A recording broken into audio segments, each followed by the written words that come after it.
off-road vehicles, and they led police on an 18-mile chase. This is the mugshot of 24-year-old Adolfo Dennis Jr., charged with attempted second-degree murder on a law enforcement officer. That individual sped very quickly, striking the officer on his foot and also causing quite a bit of damage on the officer's vehicle. It set off a chain of events that led to this, posted by Only in Dade.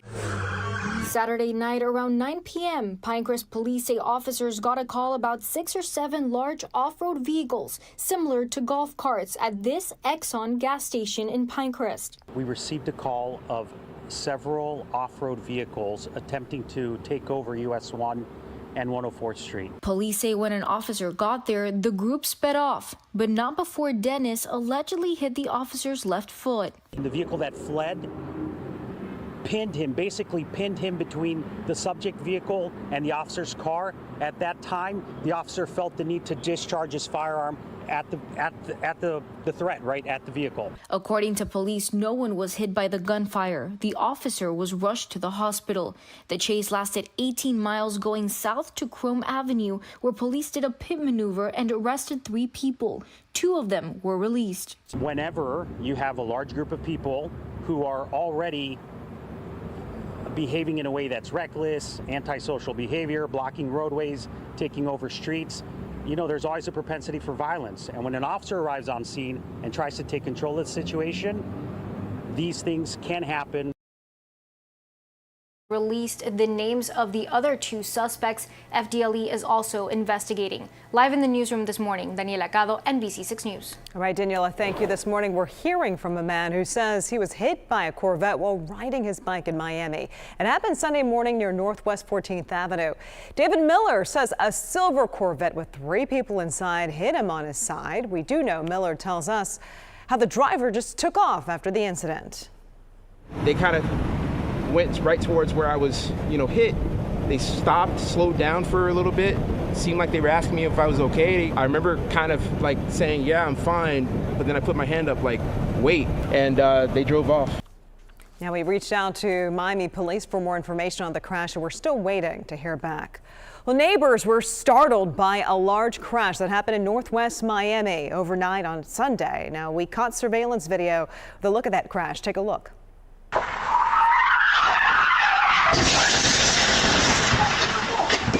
The right corner there, that's that video. That video shows the car slamming right into a home off of Northwest 18th Avenue and 46th Street. The impact took down the fencing in that area, and the left front portion of that home was damaged. It's not clear if anyone was hurt with that crash or what caused it. The Miami Police Department, they are now investigating. Well, a man is being held without bond this morning after he was arrested in connection to a deadly shooting that happened in West Park. Mr. Mahaber is charged with 1 count of murder in the 1st degree, as well as an aggravated assault with intent to commit a felony and possession of a weapon or ammunition by a convicted felon. Akeem Mahabri is facing a number of charges, as you heard right there. BSO deputies say they responded to a shooting call Saturday night. It happened outside of a business near Southwest 58th Avenue and Hallandale Beach Boulevard. All right, let's take you now live to our nation's capital this morning, where on Sunday, President Trump officially marked 6 months in office. The president talked about his work, saying that the United States is, quote, the most respected country anywhere in the world. The president also commemorated his time by posting on Truth Social, writing in part that time flies and that his second term was, quote, being hailed as one of the most consequential periods as a president. Right now to a close call in the air over the weekend. A SkyWest flight performed a go-around maneuver after it nearly missed a collision with the B-52 bomber before it landed in North Dakota. Now we're hearing from that pilot. Aggressive maneuver. It caught me by surprise. This is not normal at all. Yeah, it happened on board a Delta flight operated by Southwest Flying from Minneapolis to North Dakota Friday night. The pilot says the tower instructed him to make a right turn, but that's when he looked over and he saw the aircraft. The pilot says that he made a split decision and turned behind the B-52 bomber, nearly missing it. And now we're hearing from one passenger who says that she was anxious about returning back to the airport. It made me so sick to my stomach that it was so close to happening. Well, the airport doesn't have radar and it relies on controllers to make the calls, according to the pilot. Meantime, the Air Force only confirmed that a B-52 aircraft flew the North Dakota State Fair that day. And now the Air Force, SkyWest, and the FAA says that they're investigating this incident. All right, let's talk about the city of Davie. There are several organizations that are partnering together to host a school supply drive. The donations are going to help kiddos prepare for the new school year. Some of the drop-off locations include the town clerk's office, the Davie Police Department, the fire departments as well. There's early drop-off times as early as 7:30 in the morning. All right, you guys, thanks for watching NBC6 News Now. We'll be right back with your first alert forecast.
First alert weather on NBC6, South Florida's most accurate.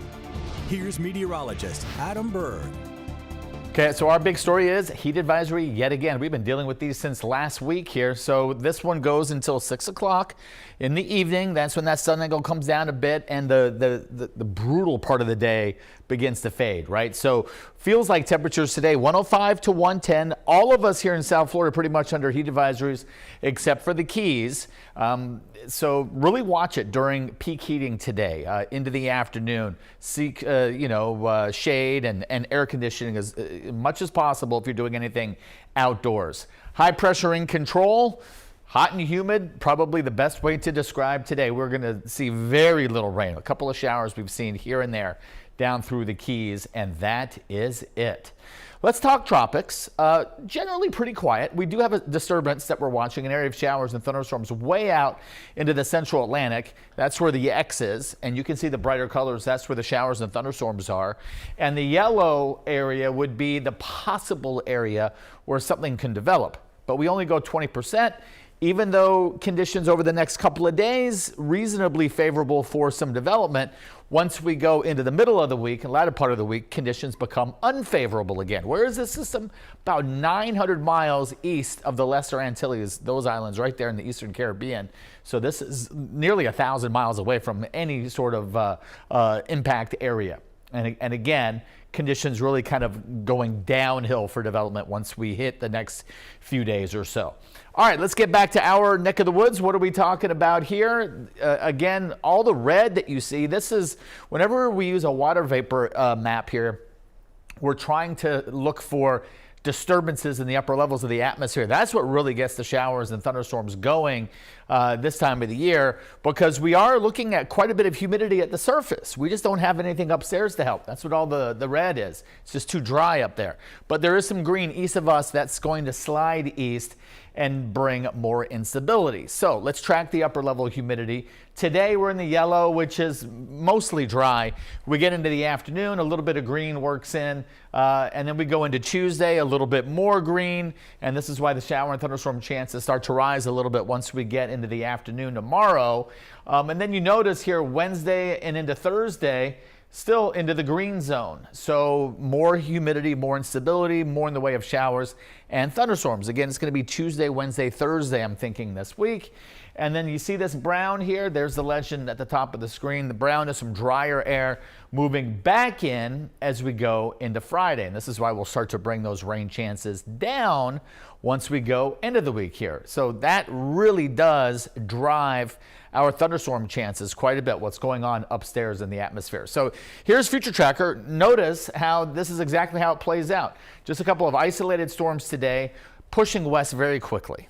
And then we go overnight tonight, still pretty calm into Tuesday morning. Remember, some of that green works in on Tuesday, little upper level support, and then boom, deeper moisture and showers and thunderstorms start firing up. And when I say deeper moisture, I mean from the surface all the way up, right?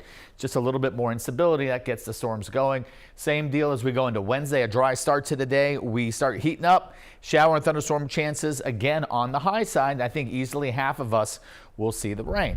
All right, and then we bring it back down as we go into Thursday, and then even lower Friday, Saturday into Sunday. Remember, that map really showed that brown moving back in. All right, so guys, definitely a hot one today. Be smart out there, okay? It's definitely a warm one.